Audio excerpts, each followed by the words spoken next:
జమీందారు గారి పుట్టినరోజు అంటే ముందుగా లేచి ముత్త ఎక్కడికి వెళ్తాడు?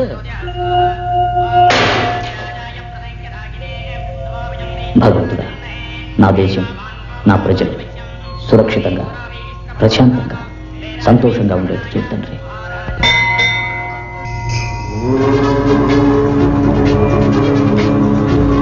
బస్ కండక్టర్ గా స్టార్ట్ అయి బాషాగా బాక్స్ ఆఫీస్ ని షేక్ చేసిన south Indian super star Shivajirao Gaikwad alias Rajinikanth 67వ పుట్టినరోజు ఈ రోజు. కలగాలే ప్రేమ మనసుల్లో, కన్ను కొట్టే కొంటే వయసుల్లో,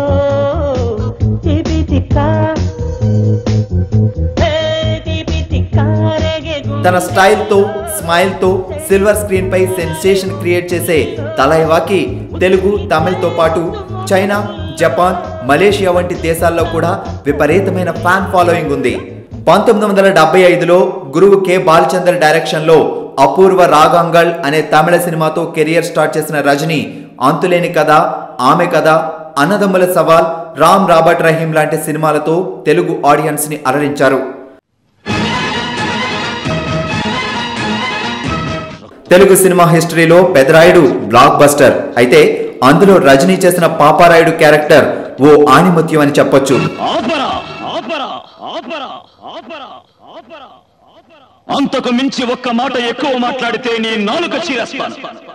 నా కళ్ళల్లోకి సూటిగా చూసి మాట్లాడడానికి భయపడే నువ్వు నా తీర్పుకి ఎదురు చెప్తావా? ప్రాణాలు తీస్తాను.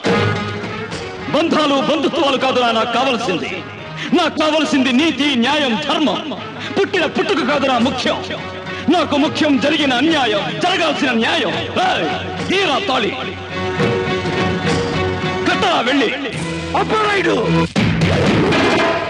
తెలుగు, తమిళంలో భాషా cinema trend setting cinema. Samarasimha Reddy, Narasimha Naidu, Indra లాంటి సూపర్ హిట్ సినిమాలతో పాటు ఆ తర్వాత వచ్చిన ఎన్నో సినిమాలు భాషా ఫార్ములాని ఫాలో అయినవే. దళపతి, ముత్తు, అరుణాచలం, నరసింహ, బాబా, చంద్రముఖి, శివాజీ, రోబో ఇలా ఎన్నో సినిమాలతో ప్రపంచ వ్యాప్తంగా అభిమానుల్ని సంపాదించిన రజనీ ప్రస్తుతం కబాలీ మూవీ చేస్తున్నాడు. ఇందులో రజనీ స్టైలిష్ డాన్ గా కనిపించబోతున్నాడు. ఈ సినిమా మలేషియాలో షూటింగ్ జరుపుకుంటోంది. అక్కడ కూడా లక్షలాది మంది అభిమానుల్ని చూసి ఆనందంతో ఉబ్బి తబ్బిబ్బవుతున్నాడు సూపర్ స్టార్.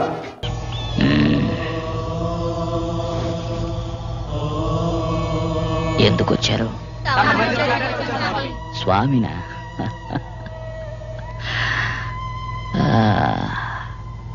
చూశారుగా, వెళ్ళండి వెళ్ళండి, వెళ్ళి పని చూసుకోండి. పనే దేవుడు.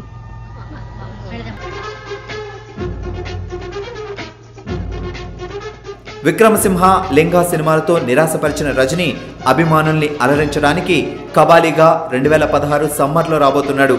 తన స్టైల్తో, స్మైల్తో సిల్వర్ స్క్రీన్ షేక్ చేసే రజనీకి ఐ డ్రీమ్ మీడియా తరపున హార్దిక జన్మదిన శుభాకాంక్షలు. పండగ చేసుకోనేది అందరూ ఎక్కువ వాడతారు. యాక్చువల్గా అది సినిమా డైలాగ్ అనుకోరు, ఇప్పుడు రెగ్యులర్ లైఫ్లో వాడుతుంటారు. అది రామ్ గోపాల్ గారు